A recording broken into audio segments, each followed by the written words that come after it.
अस्सलाम वालेकुम, welcome to एमरात। दोस्तों, बात आज हम करने जा रहे हैं पाकिस्तान और इंडिया के BVR मिसाइल प्रोजेक्ट्स को लेकर, जहां इंडिया ने एक बड़ी अपडेट को अनवील किया है। इंडिया के DRDO के ऑफिशियल्स का ये कहना है कि इंडिया के जो एस्ट्रा MK1 मिसाइल है ये बेसिकली इंटीग्रेट हो चुकी है LCA तेजस एयरक्राफ्ट पर, और LCA तेजस एयरक्राफ्ट ने अपने टारगेट को 140 किलोमीटर दूर से डिटेक्ट किया, फिर उसे 110 किलोमीटर की मैक्सिमम रेंज पर इंगेज किया, यानी कि उसे डिस्ट्रॉय कर दिया। तो एस्ट्रा MK1 मिसाइल की जो रेंज बताई जा रही है वो 110 किलोमीटर बताई जा रही है, जो पाकिस्तान का जो सेकंड बेस्ट BVR मिसाइल है AIM-120C5 जो F-16 पर लगता है, उसकी मैक्सिमम रेंज से ज्यादा है। F-16 का जो AIM-120C5 मिसाइल है इसकी मैक्सिमम रेंज 105 किलोमीटर है। तो इस लिहाज से इंडिया ये क्लेम कर रहा है कि extra MK1A BVR missile even F-16 के बैटल टेस्टेड AIM-120C5 से भी बेहतर है। और इसी के साथ साथ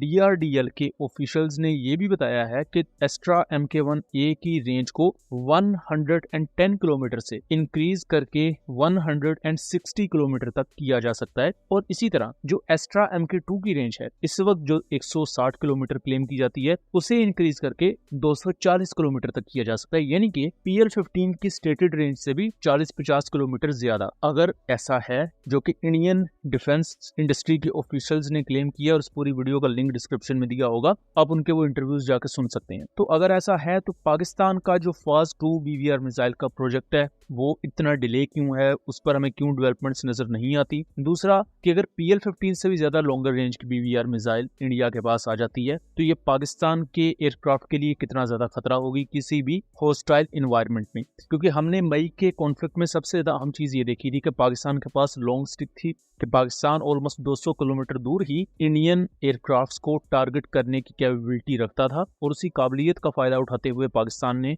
लॉन्गर रेंजेस पर इंडियन मिसाइल्स को टारगेट किया था, और अल्टीमेटली हमने 8 इंडियन एयरक्राफ्ट शूट डाउन होते हुए देखे। तो यहाँ सबसे पहली चीज कि इंडिया ने ये जो मिसाइल टेस्ट किया ये एक स्लो स्पीड ड्रोन के खिलाफ किया, जहां आप मैक्सिमम रेंज को अचीव कर सकते हैं एक मिसाइल की। लेकिन जब फाइटर एयरक्राफ्ट की बात आती है तब अगर आपके एस्ट्रा MK1 मिसाइल की रेंज 110 किलोमीटर है तो एक फाइटर एयरक्राफ्ट मैनूवर कर रहा है, प्लस उसके पास स्ट्रॉन्ग इलेक्ट्रॉनिक वॉरफेयर सिस्टम्स हैं। इसके साथ साथ उसके पास बेसिक काउंटर मेजर सिस्टम्स यानी कि फ्लेयर्स और चाफ भी मौजूद है। तो ऐसी सिचुएशन में ये भी देखना दिलचस्प होता है कि हेड ऑन चेज है, ये टेल ऑन चेज है, जिसको आप यहाँ डायग्राम में देख सकते हैं। अगर हेड ऑन चेज होती है तो वहां आप ज्यादा से ज्यादा रेंज अचीव कर सकते हैं, लेकिन अगर टेल ऑन चेज है तो वहां आपके मिसाइल की ऑलमोस्ट हाफ रेंज तक आप यूज कर सकते हैं, क्योंकि टेल ऑन चेज में एयरक्राफ्ट दुश्मन का आपसे दूर जा रहा है और आपने पीछे से मिसाइल फायर करनी है। सो वहां अगर कंसीडर करें कि आपके मिसाइल की रेंज 100 किलोमीटर है तो आप जब तक 60 या 50 किलोमीटर करीब नहीं चले जाते टारगेट के, तब तक आप मिसाइल फायर नहीं कर सकते, अदरवाइज मिसाइल अपने टारगेट को हिट ही नहीं कर पाएगी। तो ऐसी सिचुएशन में एस्ट्रा MK1 मिसाइल की जो 110 किलोमीटर की रेंज है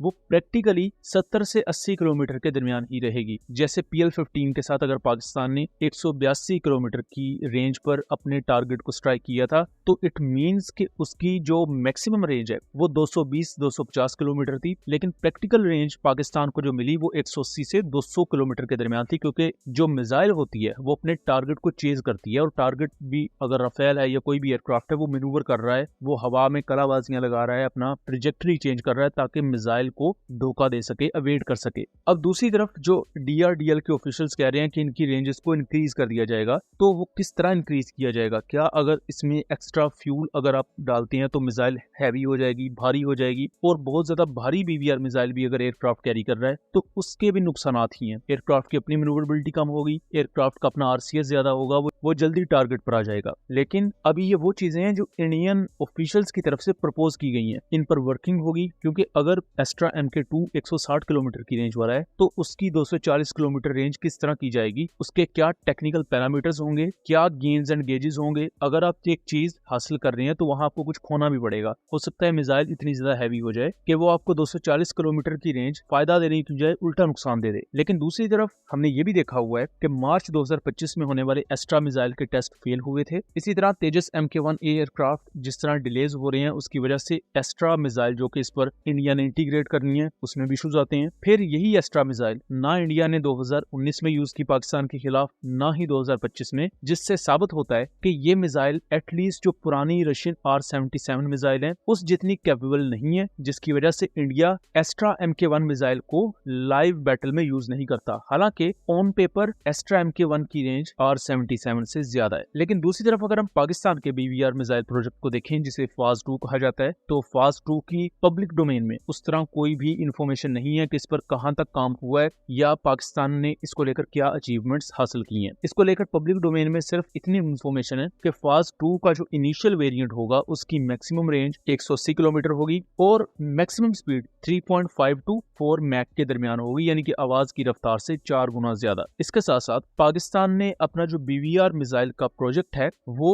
मर्ज किया हुआ है तुर्किया के BVR मिसाइल के साथ, और तुर्की ने रिसेंटली अपने गोक्तुगान BVR मिसाइल का टेस्ट किया था नवंबर 2025 में, जहां कि ज़िलेल्मा अनमैन्ड फाइटर एयरक्राफ्ट ने इसे फायर किया था मुराद एक्टिव इलेक्ट्रॉनिकली स्कैन्ड अरे रडार को इस्तेमाल करते हुए। तो अगर उसे देखा जाए, लेट्स सपोज अगर हम ये सोच के चलते हैं कि जो गोक्तुगान का सेकंड वेरिएंट होगा वो बेसिकली पाकिस्तान का फाज 2 होगा, यानी कि उसका जो पाकिस्तानी वेरिएंट तैयार किया जाएगा उसे पाकिस्तान में फाज 2 कहा जाएगा और तुर्की में उसे गोक्तुगान कहा जाएगा। और गोक्तुगान 2 की भी जो स्पेसिफिकेशंस हैं वो 95% सिमिलर हैं फाज 2 के। तो अगर इंडिया एस्ट्रा MK2 की रेंज 160 किलोमीटर से बढ़ाकर 240 किलोमीटर करता है तो पाकिस्तान और तुर्की भी इस चीज को जरूर स्टडी करेंगे कि एग्जिस्टिंग जो सपोज्ड रेंज है 180 किलोमीटर उसको इंक्रीज करके 240 किलोमीटर या 250 किलोमीटर तक किया जाए। इसमें अब किस तरह इस रेंज को इंक्रीज किया जाएगा, प्रोपल्जन को बेहतर किया जाएगा, पहले से ज्यादा कोई बेहतर फ्यूल कंपोजिशन को यूज किया जाएगा, एरोडायनेमिकली कुछ मॉडिफिकेशंस की जाएंगी, क्योंकि अगर BVR मिसाइल को बहुत ज्यादा भारी कर दिया जाए तो उसके भी नुकसानात ही होंगे। दूसरा, अगर करंट प्रैक्टिकल सिनेरियो में देखा जाए तो तेजस MK1A एयरक्राफ्ट एस्ट्रा MK1A के साथ जो प्रैक्टिकल रेंज है वो 80 से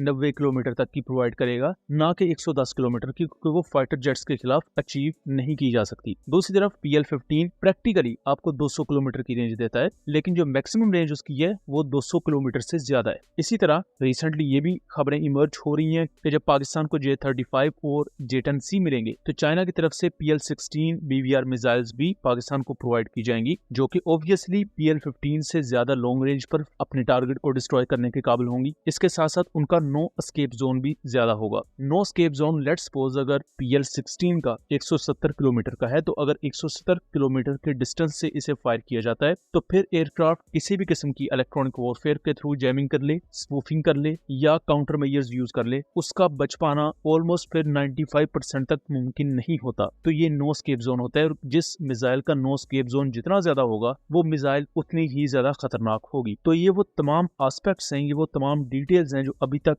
मुख्तलिफ ओपन सोर्स प्लेटफॉर्म्स के थ्रू हमने आप तक पहुंचाई। उन पर ये हमारा एनालिसिस था। उम्मीद करता हूँ चीजें क्लियर रही होंगी। वीडियो पसंद आई हो तो इसे ज्यादा से ज्यादा शेयर कीजिएगा, क्योंकि इस तरह की वीडियोस बनाने के लिए बहुत ही ज्यादा रिसर्च और टाइम दरकार होता है, और इस कोशिश में हमें आपका ताउन और कोऑपरेशन चाहिए। सो इंशाल्लाह मिलेंगे किसी इसी तरह की नई इन्फॉर्मेटिव वीडियो में। तब तक के लिए अल्लाह हाफिज।